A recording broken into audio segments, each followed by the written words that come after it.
الف اللہ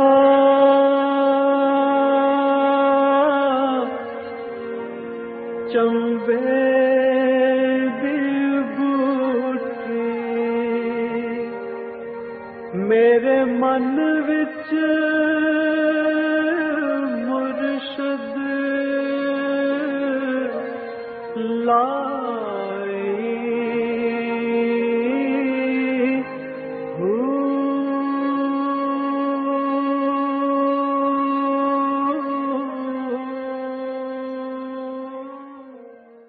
بسم اللہ الرحمن الرحیم۔ السلام علیکم، پریام المرشد اور میں ہوں منور عتیق۔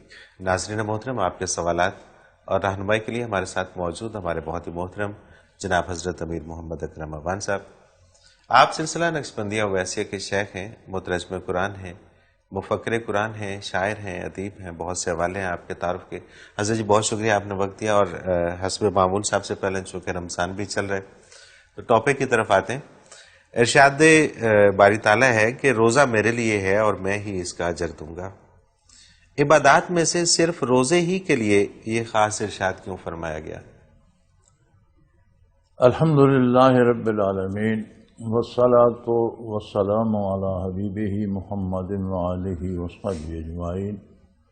اعوذ باللہ من الشیطان الرجیم، بسم اللہ الرحمن الرحیم۔ روزے کو الحمدللہ ایک انفرادیت حاصل ہے دو طرح سے۔ باقی عبادات کوئی بندہ دکھاوے کے لیے بھی کر سکتا ہے، نماز لوگوں کو دکھانے کے لیے پڑھ سکتا ہے، خیرات شہرت کے لیے کر سکتا ہے، اسی طرح حجی کہلانے کے لیے حج کر سکتا ہے، پیسے زکوٰۃ کے نام پر بانٹ سکتا ہے۔ خلوص للہیت ہونا ایک اور بات ہے، لیکن اس میں دکھاوا بھی آسان ہے۔ ایک بات یہ کہ روزے میں دکھاوا نہیں ہے، بالکل ٹھیک بات۔ یعنی آپ سر عام تو چلو بندوں کو دکھانے کے لیے کھاتے پیتے نہیں، لیکن جب آپ تنہائی میں ہوتے ہیں، کوئی بندہ نہیں ہوتا، تو دکھاوا تو ختم ہو گیا۔ تو ظاہراً یہ ایک ایسی عبادت ہے جو صرف خالص اللہ کی رضا کے لیے ہے۔ بالکل صحیح۔ آپ الگ کمرے میں ہیں، سخت گرمی سے باہر سے آئے ہیں، کمرے میں اب فریج بھی پڑی ہے، ٹھنڈا پانی بھی ہے اور پیاس بھی لگی ہوئی ہے، کوئی دیکھنے والا بھی نہیں، تو آپ نہیں پیتے، تو مطلب یہ تو خالص اللہ ہی کے لیے ہے، وہاں تو اللہ کے سوا کوئی بھی نہیں۔ بے شک بے شک۔ ظاہری جو سبب ہے اس کا وہ یہ ہے کہ یہ ایک ایسی عبادت ہے جو صرف اللہ کے لیے کی جاتی ہے۔ دکھاوے کے لیے تو باہر سے اندر گئے، باہر لوگوں کے سامنے روزے اندر جا کر کھا پی لیا۔ دوسرا اس میں اصل حقیقی بات جو ہے وہ رمضان شریف کی برکات میں یہ ہے کہ انسان کو اشرف المخلوقات اس لیے کہتے ہیں کہ اس سے اللہ نے اپنے ذاتی خطاب سے نوازا، ٹھیک، بالکل صحیح۔ اس سے بات کی۔ آدم علیہ السلام پہلے انسان نبی تھے، ان پر وحی نازل ہوئی، تمام انبیاء پر ہوتی رہی، آقا انعامدار صلی اللہ علیہ وسلم تک۔ نزول وحی اگرچہ صرف انبیاء پر ہوئی، لیکن خطاب پوری امت کو ہوئی۔ اب نزول وحی کے لیے تو ایک ایسا قلب چاہیے تھا جو کلام باری کو وصول کرنے کی استعداد رکھتا، ٹھیک، جتنی وہ عرف و اعلیٰ آپ دنیاوی زبان میں سمجھنے کے لیے اس کی جو ہائی فریکوینسی ہے، وہ کسی دل میں وہ فریکوینسی ہو تو وہ بات وہاں آئے گی نا۔ بالکل ٹھیک۔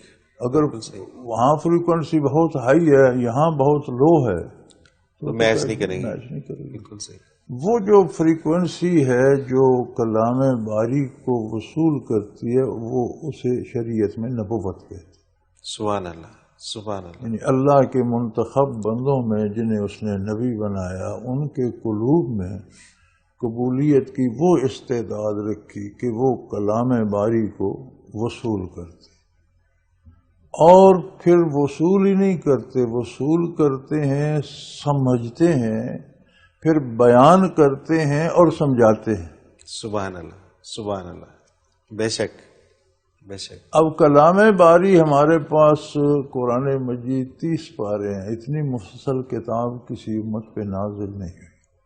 صحیح۔ اور یہ ایسی کتاب ہے کہ نزول سے لے کر قیامت تک زمانے بدلتے رہیں گے، حالات بدلتے رہیں گے، ضرورتیں بدلتی رہیں گی، ایجادات بدلتی رہیں گی، جہاں کوئی سوال پیدا ہوگا اس کا جواب اس میں موجود۔ کیا بات ہے، کیا بات ہے۔ صرف امت مسلمہ کے لیے نہیں، انسانیت کے لیے۔ دنیا کے جس گوشے میں انسان بستا ہے وہاں جو سوال پیدا ہوگا اس کا جواب اس میں موجود۔ اب اس کو وصول کرنے کے لیے اس ہائی فریکوینسی پر بھی ایک ظاہری ماحول درکار تھا۔ وہ اللہ کریم نے رمضان کریم سے بنایا صحیح کہ پورا معاشرہ جو ہے وہ انسانی خصوصیات چھوڑ کر فرشتوں جیسا ہو جائے، سبحان اللہ، نہ سبحان کھائے اللہ۔ نہ پیے نہ کوئی غلط بات کرے، نہ جھوٹ بولے، نہ نگاہوں کی بددیانتی کرے، نہ کان سے کوئی غلط بات سنے، کوئی غلط کام سوچے بھی نہیں، یعنی جیسا فرشتہ ہوتا ہے اس طرح کا ماحول ہو جائے اس مہینے میں، تو پھر نزول یہ پورے ماحول کو پاک طاہر طیب کر کے، کیونکہ نبی تو معصوم عن الخطا اور نبی تو طاہر طیب معصوم تھے صلی اللہ علیہ وسلم، لیکن پورے ماحول کو پاکیزہ کر کے تو کلام باری کا نزول ہوا۔ جو حضور اکرم صلی اللہ علیہ وسلم کے قلب اطہر نے وہ پھر حضور صلی اللہ علیہ وسلم نے بیان فرمایا، پھر اس کی شرح فرمائی۔ آج ہم ٹکڑیوں میں بٹے ہوئے ہیں اور کہا یہ جاتا ہے کہ اسلام میں بڑے فرقے ہیں۔ اسلام میں فرقہ نہیں ہے، ہم نے اسلام کو چھوڑ کر فرقے بنائے۔ اچھا، یعنی جس طرح نزول باری حضور علیہ الصلوۃ والسلام پر ہوا، کلام نزول باری، اس طرح کلام کی شرح بھی حضور نے بیان کی۔ سبحان اللہ، بالکل جتنے فرقے ہیں ہم اپنی مرضی سے صرف و نحو کے زور سے، گرامت کے زور سے، علم کلام اور علم اصول کے زور سے معنی گھڑتے ہیں۔ صحیح۔ آج بھی ہم اس بات پہ متفق ہو جائیں کہ قرآن کا وہ معنی لیں گے جو حضور نے سمجھایا، صحابہ نے سمجھا، حضور کے سامنے عمل کیا، حضور نے تصدیق فرمائی کہ یہی مراد تھی۔ سبحان اللہ، بے شک بے شک، تحقیق ہو گئی نا بالکل ٹھیک۔ کہ حضور نے بیان فرمایا کہ نماز اس طرح پڑھنی ہے، قرآن نے تو کہہ دیا کہ الصلاۃ، نماز ادا کرو۔ اب نماز کیا ہے، اس میں کون سی دعائیں پڑھنی ہیں، کہاں رکوع ہے، رکوع میں کیا پڑھنا ہے، کہاں قیام ہے، کہاں سجدہ ہے، عطیات ہے، اس میں پڑھنا کیا ہے، رکعتوں میں کیا پڑھنا ہے، رکوع سجود کہاں ہے، کس وقت کی کتنی رکعتیں، یہ ساری تفصیل تو اقیم الصلاۃ میں نہیں۔ بالکل ٹھیک بات۔ اب یہ ساری نبی کریم صلی اللہ علیہ وسلم نے سمجھائی، صحابہ نے سمجھی، اور حضور کے وسلم کے سامنے نمازیں ادا کی، حضور نے بھی ادا کی، آپ کی کردار میں انہوں نے بھی، اور حضور نے قبول فرمایا کہ یہ درست۔ ہم کیا اس پہ متفق نہیں ہو سکتے؟ بالکل ہو سکتے ہیں، بلکہ اسی پہ ہی متفق اسی ہونا پہ چاہیے۔ متفق، جب اس پہ متفق ہوں گے تو فرقے مٹ جائیں۔ فرقے ختم ہو جائیں گے۔ چھوٹی چھوٹی باتیں جن میں تشریح ہے وہ رہ جاتی ہیں، وہ قابل قبول ہیں۔ مثلا جی کوئی ہر وقت رفع یدین ہر تکبیر پہ کرتا ہے، کوئی تکبیری ہوئی، یہ چیزیں تشریح میں ہیں۔ ٹھیک ہے، رکن ہے کہ تکبیر پہ رفع یدین کیا جائے، وہ سارے کرتے ہیں۔ صحیح۔ وہ حنفی کہتے ہیں جی پہلی تکبیر پہ ہو گیا حق ادا ہو گیا، شافعی کہتے ہیں نہیں ہر تکبیر پہ کرنے چاہیے، مالکی کہتے ہیں ہر تکبیر پہ کرنے چاہیے۔ اب اس میں تو کوئی بات نہیں، ابتدا میں نبی کریم صلی اللہ علیہ وسلم نے حکم دیا تھا ہر تکبیر پر بھی ہوتا تھا۔ حنفی کہتے ہیں کہ آخری عمل آپ کا یہ تھا کہ صرف تکبیر اولیٰ پہ کرتے۔ ٹھیک ہے، درست دونوں ہیں، وہ کہتے ہیں زیادہ بہتر یہ ہے۔ صحیح، اختلاف تو نہ رہا. اختلاف تو نہ ہوا. بالکل ٹھیک ہے. باقی مسائل میں بھی جو چھوٹا چھوٹا ائمہ میں اختلاف ہے وہ یہی ہے کہ درست دونوں ہیں، غلط کوئی نہیں، لیکن زیادہ بہتر یہ ہے. تو آج اگر ہم بحیثیت امت اس معنی کو قبول کر لیں تو کوئی اختلاف رہتا ہے؟ سوال ہی پیدا نہیں ہوتا. سوال کوئی ہی پیدا فرقہ نہیں اسلام میں. جب ہم اس معنی کو چھوڑ کر اپنے معنی پہناتے ہیں اب وہ غلط ہے، تو ایک نیا فرقہ بن جاتا ہے. تو یہ ایک تزکیہ، ایک پاکیزگی ماحول میں، فضا میں تمام مسلمانوں میں درکار تھی، کیونکہ سب نے آگے وصول کرنا تھا حضور اکرم صلی اللہ علیہ وسلم سے. یہ نہیں کہ نبی کریم محتاج تھے معاشرے کی پاکیزگی کے. معاشرہ بالکل صحیح. جیسا بھی ہوتا، سارا معاشرہ خدا نہ خواستہ انکار کر دیتا اسلام سے، تو نبی کریم نے تو کلام رسول کرنا تھا. بے شک بے آپ شک. کو تو نبوت عطا کی اللہ نے کہ نہیں، بالکل ٹھیک. لیکن معاشرے نے نہیں تو مستفید ہونا تھا. بالکل صحیح.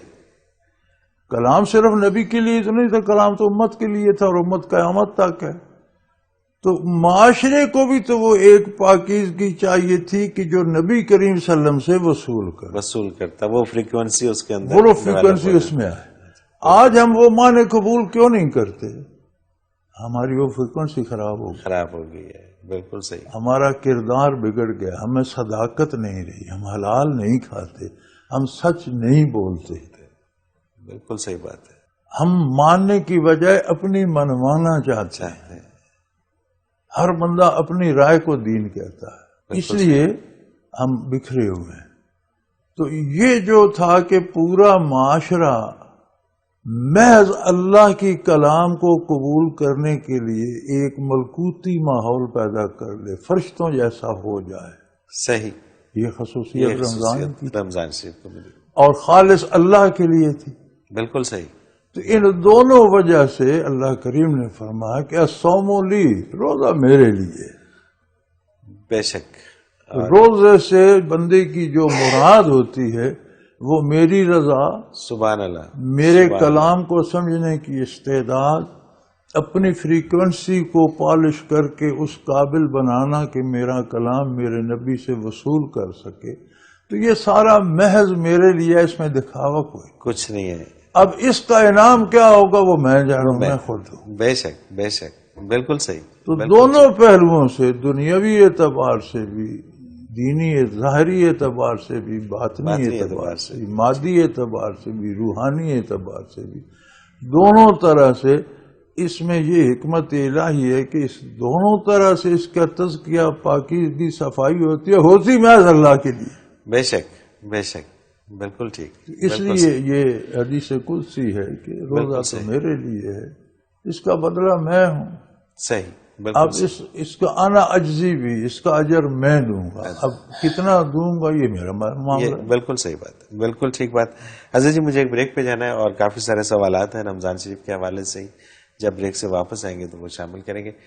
ناظرین محترم، اگر آپ بھی اس پروگرام میں اپنے سوال کے ذریعے شامل ہونا چاہیں تو اسکرین پہ ہمارا نمبر موجود ہے، آپ نوٹ فرما لیجئے 0333495521، اور اسی طرح سے آپ ہمیں ای میل کے ذریعے بھی اپنا سوال بھیج سکتے ہیں. المرشد.tv کی ویب سائٹ پہ کوسچن کے آپشن میں جا کر سرچ کوسچنز کے ذریعے اپنے سوال کو ایک بار سرچ کر کے دیکھ لیں. اگر آپ کا موضوع پہلے ہی پروگرام کا حصہ بن چکا ہے تو آپ متعلقہ پروگرام میں اپنے سوال کا تفصیلی جواب سن سکتے ہیں. بصورت دیگر آپ اپنا سوال ہمیں سینڈ کر دیجئے، ہم اسے پروگرام کا حصہ بنائیں گے. ناظرین محترم، آپ کے تمام بھیجے گئے سوالات اس ویب سائٹ میں محفوظ ہو جاتے ہیں. آپ انہیں نام، شہر یا موضوع کے اعتبار سے کبھی بھی سرچ کر سکتے ہیں. اس کے علاوہ آپ اس ویب سائٹ میں قرآن کے آپشن میں جا کر حضرت جی کے اردو اور انگلش میں تراجم اور حضرت جی کی پنجابی اور اردو میں بیانیہ تفاسیر سے بھی فیض یاب ہو سکتے ہیں. ایک مختصر کمرشل بریک، حاضر ہوتے ہیں، ہمارے ساتھ رہیے.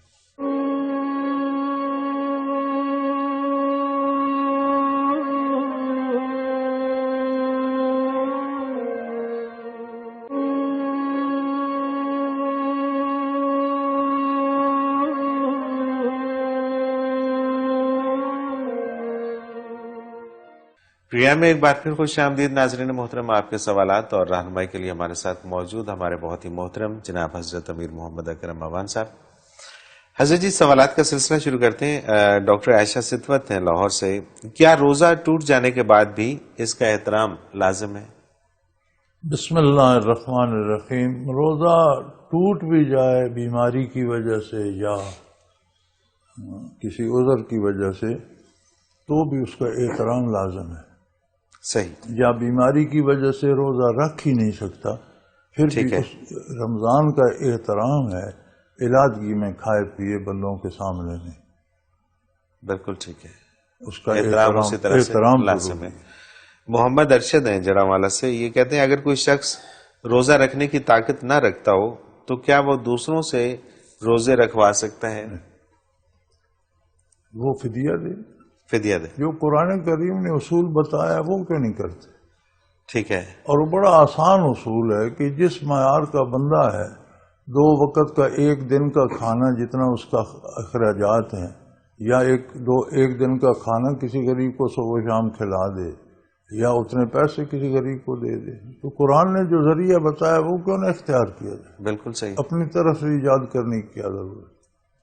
یوں تو پھر لوگ کل نمازیں بھی بھاڑے پہ پڑھوانے لگے. جی ہاں بالکل ایسا ہی ہے. ابھی بہت حد تک تو لوگ یہ کرتے بھی ہیں کہ یہ پیسے لے لو، یہ قرآن پڑھ دو، یہ پیسے لے لو، آخر نماز تک بھی بات آ جائے گی. بالکل ٹھیک بات ہے. فریاد علی ہیں شیخو پورہ سے. یہ کہتے ہیں جان بوجھ کر چھوڑے جانے والے روزے کا کفارہ کیا ہے؟ جان بوجھ کر چھوڑے جانے والے روزے کی سزا 60 روزے ہیں ایک روزے کی. اچھا، اگر جان بوجھ کے چھوڑتے ہیں تو 60 روزے رکھتے ہیں. ایک روزے کے بدلے 60 رکھے. اور یہ بہت مشکل ہے میرے بھائی. توبہ یہ علاج ہے. سبحان اللہ. اور توبہ سے مراد یہ ہے کہ آئندہ ایسا نہ کرو. پچھلے کی بخشش کی امید رکھیں. صحیح. ظفر حسین ہے مرید کے سے. یہ کہتے ہیں میری زندگی میں ایک رمضان ایسا بھی آیا جب میں نے دانستہ جان بوجھ کر روزہ توڑ ڈالا، اللہ مجھے معاف فرمائے. اب اس کا کفارہ مجھے یہ بتایا گیا ہے کہ 60 مسکینوں کو، جیسا کہ بھی آپ نے فرمایا، کھانا کھلاؤں. اول تو میں اس کی طاقت ہی نہیں رکھتا، نہ ہی مسلسل 60 روزے رکھ سکتا ہوں. کیا میں وقفے سے مساکین کو کھانا کھلا کر 60 کی تعداد پوری کر سکتا ہوں؟ ہوتا یہ ہے جی، یا 60 روزے رکھے، روزے نہیں رکھتا، 60 مساکین کو کھانا کھلائے. لیکن جو یہ بھی نہیں کر سکتا میرے بھائی، اللہ کریم سے حساب کتاب نہیں چلتا. سبحان اللہ. خلوص سے توبہ کرو، اللہ کریم سے معافی مانگو. وہ تمہارے حال سے واقف ہے. اپنی بات اپنے مالک کے ساتھ رکھو، لوگوں کے ساتھ نہیں. لوگوں کو مت دکھاؤ، مت بساؤ. سچے دل سے توبہ کرو اور آئندہ کے لیے باز آ جاؤ. وہ کریم ہے، معاف کرنے والا ہے. صدقہ ویسے بھی ہو سکے تو دینا چاہیے. صحیح. اور اصول یہ ہے کہ صدقہ تنگی میں دینا چاہیے. اچھا، ہم انتظار کرتے رہتے ہیں کہ پیسے ہوں گا تو دوں گا، صدقہ کریں گے. صدقہ علاج ہے افلاس کا. آپ کے پاس ایک آنا ہے، آپ 1 پیسہ صدقہ کر دیں تو ہو سکتا ہے کل اللہ آپ کو 4 آنے دے. سبحان اللہ. سبحان اللہ. جس کے پاس پہلے 1 لاکھ روپے، اس نے 1 روپیہ دیا تو کیا ہوا؟ کیا دیا؟ تو صدقہ تنگی میں ہی دینا چاہیے. اچھا، یہ بڑی بات ہے کہ یہ علاج ہے تنگی. علاج ہے تنگی کا. اب یہ کیا ہوا کہ بیمار کہ جی میں ٹھیک ہو گیا تو دوائی کھاؤں گا؟ یہ کون سا علاج ہے؟ کوئی بیمار یہ کہے کہ دوائی رکھ دو، جب صحت ہو گئی تو کھا لوں گا. بھائی یہ کون سا علاج ہے؟ دوائی تو بیماری میں کھانی ہے. تو میرے بھائی اگر آپ میں استطاعت نہیں ہے تو اب دو، تو اب ہی دینے کا مزہ ہے نا. صحیح بات. صحیح بات. اب اگر آپ پہ حکومت جرمانہ ڈال دے تو مانگ تانگ کر دو گے نہیں؟ بے شک. بیمار ہو جاؤ، ڈاکٹر پیسے نسخہ مہنگا لکھ دے، کرو گے نہیں؟ یہ سارے ہو سکتے ہیں تو یار 60 مسکین کتنا کھا جائیں گے؟ آپ نے اپنے معیار کا کھانا دینا ہے نا. اگر آپ بہت غریب ہیں، آپ کا دن رات کا خرچ 10 روپے ہے تو 60 کا 600 بن جائے گا. صحیح. بالکل صحیح ہے. تو اس میں کیا مشکل؟ اس معیار کا دینا ہے آپ نے. اس غریبی میں دو گے تو فراخی پاؤ گے. فراخی پاؤ گے نہیں. اور یہ حضرت جی یہ بڑی عجیب بات ہے. میں نے پچھلے دنوں ایک ریسرچ پیپر تھا، اس کو پڑھا تو اس میں بہت بڑے بڑے گروپ، میں ان کے نام نہیں لوں گا، ان میں کوئی خاص بات نہیں ہے، لیکن اس میں جو خاص بات نظر آئی نا سب کے اندر کہ وہ اتنی جلدی کیوں ترقی کر گئے، وہ یہی چیز نظر آئی کہ وہ صدقہ بہت کرتے ہیں. ہاں تو بھی دنیا بھی علاج ہے، جو بھی کافر بھی کرے گا تو اسے بھی زیادتی ملے گی. کیا نسخہ ہے. دنیا کا جو ہے فائدہ وہ کافر مومن دونوں کو ہوگا. سبحان اللہ. تو صدقہ کرنے ہی تنگی میں چاہیے. کافر بھی اگر کرتا ہے تو اس کو دنیا کا فائدہ اس کو فائدہ ملے گا. صحیح. اس لیے تو اقوام مغرب ہم سے آگے نکل گئی کہ وہ اس پہ عمل کرتی ہیں. صحیح. آپ سارے مغرب کے اصول دیکھ لیں، قبل الاسلام حضور کی بعثت سے قبل مغرب کا کیا حال تھا. یہی دانشور نہیں تھے، یہی دانشور. ان کی حالات کیا تھے. یورپین کو تو کیو مین ہسٹری والے لکھتے ہیں اور وائلڈ وائلڈ ویسٹ کہتے ہیں. بالکل ٹھیک بات ہے. تو جب اسلام نے ترقی کی، انہوں نے اس بات پر ریسرچ کی کہ علاقے تو چھینے جا سکتے ہیں، لیکن کوئی غیر ملکی علاقے پہ قابض ہو جائے، صدیوں بھی رہے تو صدیوں مقامی لوگ لڑتے رہتے ہیں، بغاوتیں ہوتی رہتی ہیں، کوشش ہوتی رہتی ہے کہ اسے نکالا جائے. بالکل ٹھیک بات ہے. یہ جہاں جاتے ہیں وہاں کے لوگ مسلمان ہو جاتے ہیں، وہ کہتے ہیں یہیں رہو، اب آگے واپس نہیں جانا، ہم بھی آپ کے ساتھ ہیں، ہم آگے چلتے ہیں، دوسروں کو بھی کہیں. یہ کیا ہوا؟ سبحان اللہ. یعنی علاقے فتح ہو سکتے، دل فتح نہیں ہوتے. بے شک. ان کے خیال کے مطابق وہی کی برکات کی بجائے انہوں نے سوچا کہ انسان کی دنیاوی ضرورتیں جو ہیں، خواہشات، وہ اسلام پوری کرتا ہے، انہیں غلام نہیں بناتا، ان کی روزگار کی فکر کرتا ہے، تعلیم کی، امن قائم کرتا ہے. انہوں نے کہا یہ چیزیں اپنانی چاہیے. انہوں نے اپنائی، وہ ترقی کر گئی. ہم نے چھوڑ دی، ہم پیچھے رہے. اچھا، یہ بڑی اس جواب کے اندر ایک اور جواب جو میرا خیال ہے کہ بہت سارے لوگوں کا سوال ہے، اس کا جواب آپ نے دے دیا ہے. لوگ یہ کہتے ہیں کہ ہم تو یہ سارا کچھ کر کے بھی روزے بھی رکھتے ہیں، نمازیں بھی پڑھتے ہیں، پھر بھی ہماری حالت نہیں بدلتی. وہ کچھ نہیں کرتے اور ان کی حالت بدل جاتی ہے، وہ ترقی کر جاتے ہیں. روزہ رکھ تو کے، اصل میں وہی بات، روزہ رکھ کے بھی اگر آپ چوری کریں گے، کیا بات ہے، تو نتیجہ تو چوری کا آئے گا نا. اب وہ رمضان شریف میں مسلمانوں کے لیے سستے بازار لگا دے. اللہ اکبر. آپ یہاں مہنگائی کر دیتے ہیں، تو انہیں تو اس کا اجر دنیا کا تو ملے گا. کس کو؟ بالکل صحیح بات ہے، بالکل صحیح بات. دیکھو نا، وہ کافر ہیں، اللہ اکبر، لیکن مسلمانوں کے لیے سستے بازار لگا دیتے ہیں رمضان شریف میں. بالکل. ہم کیا کرتے ہیں، جو چیز کل 2 روپے کی تھی، رمضان رات کو آیا، آگے پہلے دن کو 4 روپے کی ہوگی. سبزی، دالیں، ہر چیز آسمان کو چھونے لگی. بالکل. تو بھائی نتیجہ تو عمل پہ ہوتا ہے نا. صحیح صحیح. آپ روزہ رکھ کے چوری کریں گے، جھوٹ بولیں، کون سا روزہ ہے وہ؟ بالکل ٹھیک بات ہے، بالکل ٹھیک بات ہے. روزہ تو ہے، جیسے میں نے عرض کیا کہ دل کا، زبان کا، آنکھ کا، کان کا، ہر چیز کا روزہ ہے. تو اگر آپ کم تولیں گے، رشوت بھی لیتے رہیں گے، آپ سود بھی کھاتے رہیں گے. اب صرف ایک سود جو ہے وہ اللہ کریم فرماتے ہیں، اللہ واللہ کے رسول سے اعلان جنگ ہے. بے شک. ساری معیشت سودی ہے، پھر آپ کہاں سے کھائیں؟ کہاں سے کھائیں؟ ان کی سودی ہے، وہ کافر ہے، وہ مکلف نہیں ہے اس. بالکل صحیح، بالکل. کلمہ پڑھیں گے تو ان پر سود حرام ہوگا، کلمہ پڑھیں گے تو خنزیر حرام ہوگا، کلمہ پڑھیں گے تو کافر تو شریعت کا مکلف نہیں ہے، وہ کافر ہے، مردود ہے، رحمت الہی سے دور ہے. صحیح. وہ کچھ کرتا رہے، وہ بھگت لے گا. بالکل ٹھیک ہے. جب آپ اسلام میں داخل ہوتے ہیں تو پھر شرائط آ جاتی ہیں. آپ فوج میں بھرتی ہوں گے تو وردی پہننی پڑے گی، پریڈ کرنی پڑے گی، بندوق چلانی پڑے گی، سیکھنی پڑے گی، سارا ہوگا. صحیح. فوج میں نہیں جاتے تو گھر کون پوچھتا؟ کوئی بھی نہیں پوچھے گا. جب آپ کلمہ پڑھتے ہیں تو پھر آپ پر سارے ضابطے لاگو ہو جاتے. بالکل صحیح. تو آپ نے کلمہ تو پڑھ لیا، کردار وہی کفر والا ہے، کوئی فائدہ نہیں ہے. پھر وہ اس کا رزلٹ دنیا میں جو آنا ہے وہ وہی آنا ہے، الٹا ہی آنا ہے. بالکل ٹھیک ہے. اور انہوں نے کلمہ نہیں پڑھا لیکن اسلام کے اصولوں پہ عمل کر رہے ہیں، تو دنیا کا جو ثمرات ہیں وہ ان کو وہی پہ پیاس ہیں، ایک مومن ہے، ایک کافر ہے، دونوں کو ٹھنڈا پانی پلائیں، پیاس دونوں کی پوچھائے گی. بالکل ٹھیک. مومن پی کر الحمدللہ کہے گا، اسے اگلی دنیا میں بھی اجر ملے. سبحان اللہ. وہ پی کر بھول جائے گا اللہ کو جانتے ہی نہیں، شکر نہیں ہے، اس سے جواب طلبی ہوگی کہ نعمت تو استعمال کر لی، شکریہ تو نہیں کہا. بالکل ٹھیک یہ نہیں. بالکل صحیح بات ہے حضرت جی. بہت سارے سوالوں کے جواب آج آپ نے اس ایک سوال کے جواب میں دے دیے. مجھے ایک بریک پہ جانا اور جب واپس آئیں گے تو کچھ اور سوال ہیں وہ شامل کریں گے. ناظرین محترم اگر آپ بھی اس پروگرام میں شامل ہونا چاہیں سوال کے ذریعے تو ہمارا اسکرین پہ نمبر موجود ہے, نوٹ فرما لیجیے 0334955021 اور اسی طرح سے آپ ہمیں ای میل بھی کر سکتے ہیں. almurshid.tv کی ویب سائٹ پہ کوشچن کے آپشن میں جا کر سرچ کوشچنز کے ذریعے اپنے سوال کو ایک بار سرچ کر کے دیکھ لیں. اگر آپ کا موضوع پہلے ہی پروگرام کا حصہ بن چکا ہے تو آپ متعلقہ پروگرام میں اپنے سوال کا تفصیلی جواب سن سکتے ہیں. بصورت دیگر آپ اپنا سوال ہمیں سینڈ کر دیجئے, ہم اسے پروگرام کا حصہ بنائیں گے. ناظرین محترم آپ کے تمام بھیجے گئے سوالات اس ویب سائٹ میں محفوظ ہو جاتے ہیں. آپ انہیں نام, شہر یا موضوع کے اعتبار سے کبھی بھی سرچ کر سکتے ہیں.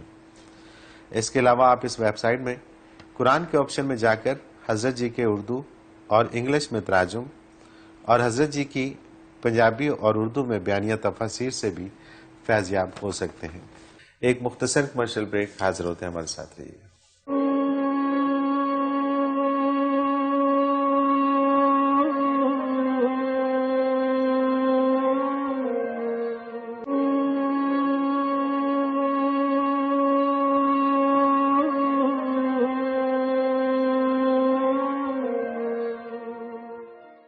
پروگرام میں ایک بار پھر خوش آمدید ناظرین محترم. آپ کے سوالات اور رہنمائی کے لیے ہمارے ساتھ موجود ہمارے بہت ہی محترم جناب حضرت امیر محمد اکرم اوان صاحب. حضرت جی سوالات کا سلسلہ پھر شروع کرتے ہیں. محمد اویس, عرفان ادر, محمد سلیم شیخو پورہ سے تینوں نے سوال بھیجا ہے کہ روزے کی حالت میں سب سے بہتر عمل کون سا ہوتا ہے؟ یہ سوال بڑا پرانا ہو چکا. ٹھیک ہے. قرآن کریم نے رائے متعین کر دی فتبعونی. حضور کا اتباع اس میں خواہ آپ چھینک بھی ماریں اور اس پر الحمدللہ کہیں کہ حضور کا حکم ہے چھینک کے بعد الحمدللہ کو, تو وہ بھی افضل عمل. صحیح, بالکل ٹھیک. جتنی ہر ادا میں حضور کا اتباع اپناؤ گے کوئی ایک عمل افضل نہیں ہوتا کہ آپ سارا اسلام چھوڑ دیں ایک عمل کو پکڑ لیں اور افضل ہوگا. اسلام ایز اے ہول ہے, پوری زندگی کا نام ہے, شب و روز کا نام ہے, کسی ایک عمل کا نام نہیں. صحیح. اور یہ ہمیں ان وظیفے بتانے والوں نے تباہ کر دیا. انہوں نے اللہ کے کلام کو جو زندگی کی کتاب تھی اسے عملیات کی کتاب بنا دی. یہ پڑھو تو وہ ہو جائے گا, یہ پڑھو. یار یہ وہ جو ہونا ہے وہ تو رب کریم کوئی ہے جو وظیفہ پڑھ کے اللہ کو مجبور کر دے کہ ایسا کر؟ سوال ہی پیدا نہیں ہوتا. سوال پیدا نہیں ہوتا تو پھر ان کا کیا حاصل؟ پھر اس کی رضا کے لیے محنت کرو.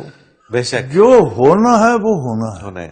صحت, بیماری, افلاس, فراخی, بڑھاپا, جوانی, نیک بد, مومن کافر سب پہ اپنے اپنے وقت پہ آنا ہے. صحیح بات ہے. اس میں مداخلت کیوں کرتے ہو؟ میں کہتا ہوں جی میری مرضی کے مطابق. میں کون ہوتا ہوں بھائی؟ میں کل پیدا ہوا پرسوں مر جاؤں گا. جس نے کائنات بنائی وہ بہتر جانتا ہے. ایک ذرہ, ایک سیل یہاں سے ہلائے نا تو روئے زمین کے سارے سیل حرکت کرتے. بے شک جو سارے نظام پہ قادر ہے اسے پتہ ہے کہ کس سیل کو کہاں ہلانا ہے اور اگلے ہل کر کہاں کہاں جائیں گے. صحیح. ہم نہیں جانتے. سب کو یہ فکر ہے کہ دنیا میں یہ ہو جائے. یار یہ فکر کرو کہ آخرت سنور جائے, اللہ راضی ہو جائے, اور وہ ہے حضور کی اطاعت و اتباع.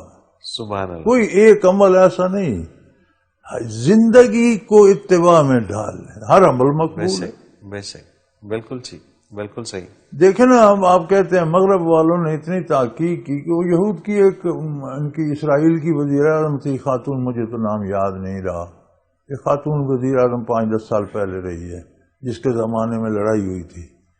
تو اسرائیل پر ایک وقت آیا کہ جو پیسہ تھا خزانے میں یا حکومت کے پاس, تو اس کے سامنے 2 سوال کھڑے ہو گئے کہ انہیں عربوں سے خطرہ تھا حملہ کر دیں گے تو اسلحہ خریدنا چاہیے. اسلحہ خریدتے ہیں تو جو اکنامک سسٹم ہے وہ بڑا کمزور ہو جائے گا, لوگ بھوکے مریں گے. اکنامک سسٹم میں وہ رقم ڈالتے ہیں تو اسلحہ خریدنے کی پیسہ نہیں بچتا. اب سارے دانشوروں نے، کیبنٹ نے، سب نے کہا کہ لوگ زندہ ہوں گے تو ریاست چلے گی نا، تو پہلے یہ جو معاشی ہے معاملہ اس کو حل کیا جائے، جو ہمارا سرمایہ اسے معیشت پہ لگایا جائے، پھر اللہ کرے گا اور ترقی ہوگی، اسلحہ بھی لے لیں گے۔ اس خاتون نے بالآخر فیصلہ کیا کہ ہم اسلحہ خریدیں گے، اچھا، پرائرٹی اسلحے کو دیں گے، اس کے بعد معیشت کو۔ صحیح، انہوں نے اسلحہ خرید لیا، عربوں نے حملہ کر دیا، مقابلہ ہوا، اسلحہ ان کے بڑا کام آیا۔ اسے پھر خاتون آہن کا اور آئرن لیڈی اور یہ وہ بڑے خطابات ملے۔ تو بعد میں اس نے کسی نے پوچھا کہ یہ فیصلہ آپ نے کیسے کیا اتنے مشکل وقت؟ اس نے کہا میں نے پیغمبر اسلام کی سوانح پڑھی، تو جب ان کا آخری وقت تھا تو معاشی طور پر وہ یہودیوں کے مقروض تھے، اور آپ کی ذرا مبارک بھی کسی یہودے کے پاس چند کلو جو کے وزرین تھی، معیشت گھر میں نہیں تھی، لیکن کئی تلواریں، متعدد نیزے، کئی تیر کمانیں وہ یہ گھر میں موجود تھی۔ کیا بات ہے! تو میں نے وہاں سے اخذ کیا کہ حیات زندگی کے دفاع کے لیے اسلحہ پہلے اور کھانا بعد میں۔ اب یہ وہ یہاں سے اسٹڈی کر کے اس نے وہاں سے، اس نے خود کہا کہ میں نے وہاں سے اخذ کیا کہ اپنی حفاظت کا سامان پہلے کرو، اور کھانا روکھے سوکھے سے بھی بسر ہو جائے گی، بالکل صحیح، لیکن اسلحہ نہ ہوگا تو حفاظت نہیں کر سکو گے۔ تو میں نے وہاں سے لیا اور میں نے ملک کا دفاع کر لیا۔ تو صحیح بھائی وہ لوگ اس طرح کرتے کرتے ہیں۔ یہ جن کا سوال ہے بھی، آپ بھی سوانح مبارک پڑھو، آپ بھی ارشادات عالیہ پڑھو اور پتہ چلے اور اپنا لو۔ بالکل ٹھیک بات۔ اگلا سوال حضرت شامل کرتے ہیں۔ حاجرہ بی بی ہیں، کہتی میں بہت بیمار رہتی ہوں، روزہ نہیں رکھ سکتی، گھر میں ویسے ہی کھانے کے لالے پڑے ہیں، ایسے میں کسی کو روزہ کیسے رکھوا سکتی ہوں؟ برائے مہربانی فرمائیے کہ میرے جیسے ضرورت مندوں کے لیے اس حالت میں کیا حکم ہے؟ روزہ رکھوانے کی تو بات ہی نہیں ہے، ٹھیک ہے، یہ تو پہلے بھی گزر چکا ہے۔ روزہ رکھوانے کی کون سی، یہ تو کل لوگ اور ٹھیکے پہ اپنی نمازیں حیثیت پڑھوانے لگ جائیں۔ بالکل ٹھیک نہیں، یہ نہیں، آپ کو فدیہ دینا ہے بی بی، آپ بھوکی ہیں تو جو جو کی روٹی آپ کھاتے ہیں وہی فدیہ آپ پر۔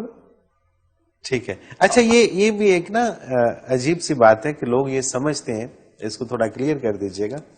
لوگ یہ سمجھتے ہیں کہ ہم جو یہ فدیہ دے رہے ہیں، مطلب جتنا ہم روزہ رکھنے میں اور روزہ کھولنے میں جو ہمارا خرچہ آتا ہے، اس سے ہم دوسرے کو روزہ رکھوائیں گے اور کھلوائیں گے تو ہمیں فائدہ ہوگا۔ نہ، اور وہ یہ بھی سمجھتے ہیں کہ اگر ہم نے یہ دے دیا اور اس نے روزہ نہیں رکھا تو ہمیں گناہ ہوگا۔ ہرگز نہیں۔ ٹھیک ہے، آپ نے فدیہ دینا ہے، ہر بندے نے دوران سال اس کا جو دن کا خرچ ہے، ٹھیک ہے، جتنا وہ کھاتا پہ، ہر بندے کا سٹیٹس اپنا ہے۔ ایک بندے کا دن 5 روپے میں گزر جاتا ہے، ایک کا 5000 میں گزرتا ہے۔ صحیح، بالکل ٹھیک ہو۔ ایک بندے کا ناشتہ، کھانا سے پیر کی چائے، شام کا کھانا وہ ملائیں تو شاید 5000 سے بھی بڑھ جائے۔ بالکل ایک غریب آدمی کا شاید 5 روپے میں پورا جائے، تو جو 5 میں کرتا ہے وہ 5 ہی دے۔ صحیح، 5 بھی نہیں ہے تو اپنا جو ہے جو کی روٹی آدھی آدھی کر لو، آدھی خود کھا لو، آدھی کسی غریب کو کسی دے دو۔ غریب کو دے دو، فدیہ ہو جائے گا۔ بے شک۔ تھوڑا میں جلدی سوالات، کیونکہ کافی سارے میں چاہ رہا ہوں کہ یہ رمضان کے ہیں، چونکہ رمضان میں ہونے تو جلدی ان کو ذرا شامل کر لیتے ہیں۔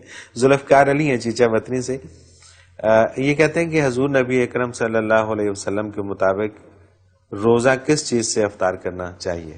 کوئی قید نہیں، قید نہیں ہے، ٹھیک ہے، ایک ترجیح ہے کہ اگر میٹھے سے افطار کریں تو اچھی بات ہے، ورنہ کسی چیز سے پانی پی لیں، نمک کھا لیں، چائے پی لیں، کھانا کھا لیں، حقہ پی لیں، افطار ہو جائے۔ صحیح، بالکل ٹھیک ہے، جس سے بھی روزہ ٹوٹ سکتا ہے، ٹوٹتا ہے اس سے افطار بھی ہو جائے۔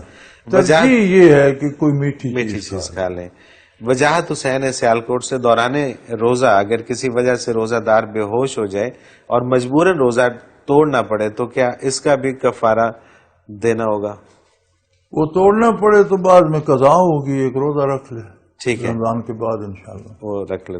سید کیسر عباس ہیں حفظ آباد سے، حالت جنگ میں روزے کے کیا احکامات ہیں؟ حالت جنگ میں روزہ عین میدان جنگ میں قضا کیا جا سکتا ہے، ٹھیک ہے، لیکن وہ قضا ہوگی، رمضان کے بعد آپ روزہ رکھ لیں.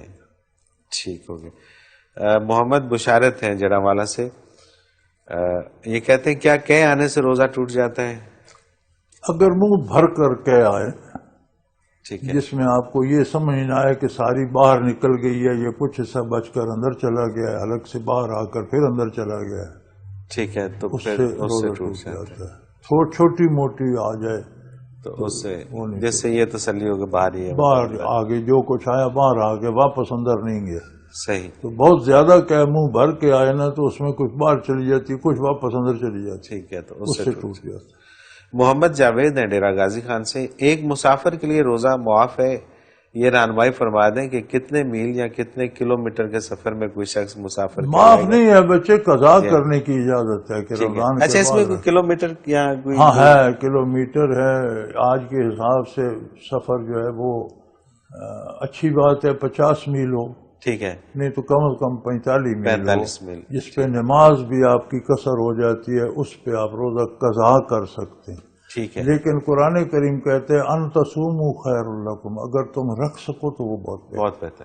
بالکل. جیسے آج کل آپ کار میں آ رہے ہیں، جی ہاں، ایئر کنڈیشن لگا ہوا ہے تو کیا ضرورت ہے قضا کرنے؟ بالکل صحیح بات ہے، نہیں، بالکل ٹھیک بات ہے. تو اگر نہ رکھ سکتے ہوں قضا کر لیں، اس کی اجازت ہے.